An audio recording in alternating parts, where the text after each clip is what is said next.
KTR student union పేరిట కొంతమంది చెంచాగాళ్లను వెంటేసుకుని పొంకనాళ్ల మాటలు మాట్లాడారని ఎంపీ చామల కిరణ్ కుమార్ రెడ్డి మండిపడ్డారు. పథకాలు వస్తున్నాయా అనే వారితోనే చెప్పించి డ్రామాలు ఆడారని విమర్శించారు. ప్రజలు పార్లమెంట్లో గుండు సున్నా ఇచ్చిన సంగతి మర్చిపోయి కేసీఆర్ను మళ్లీ సీఎంను చేస్తానని కేటీఆర్ కంటున్న పగటి కలలు సాధ్యం కావని అన్నారు.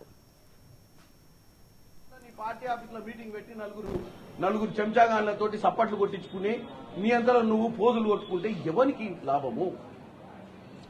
అంటే దాన్ని తెలంగాణ ప్రజలు చూసి నువ్వు పోయి మళ్ళీ మధ్యాహ్నం ఇంత బువ్వ తిని పండుకుంటే మళ్ళీ కళలో నువ్వు ముఖ్యమంత్రి అయినట్టు లేకపోతే మీ నాయన ముఖ్యమంత్రి అయినట్టు కళలు కన్నా సరిపోద్దా? మన 10 ఏళ్ల పాలన, ఈ సంవత్సరన్నర పాలన గురించి మాట్లాడుకోవాల్సిన అవసరం ఉంది కదా. ఏం చేసామని మేము డిబేట్ చేద్దామంటున్నాం కదా. ఆఖరికి రేవంత్ రెడ్డి గారు మీ నాయన ఒకవేళ ప్రతిపక్ష నాయకునిగా ఆయన జీర్ణించుకోలేక అసెంబ్లీకి రాలేక ఎప్పటికీ నేను చచ్చిపోయిన దాకా ఆనించే నేను చక్కగా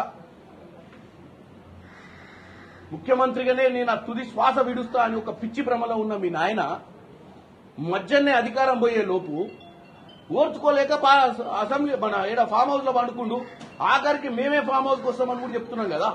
వీళ్ళు ఎంత అధికార దుర్వినియోగం చేసిర్రో ఈరోజు తెలంగాణ రాష్ట్ర ప్రజలందరూ చూస్తున్న సమయంలో అట్లాంటి చిల్లర బల్లర గ్యాంగ్ నలుగురు ఎవరు ఆ కౌశిక్ రెడ్డి ఇంకో 4-5 వేసుకొని ఆ గాదార్ కిషోర్ వీళ్ళందరినీ వేసుకొని వీళ్ళ పీలర్స్ వదిలిపెట్టి ఒక ఆయన మాట్లాడతారు. తర్వాత ఈయన పోయి ఆ రేవంత్ రెడ్డిని తిట్టురు పోరు అని చెప్తే వీళ్ళు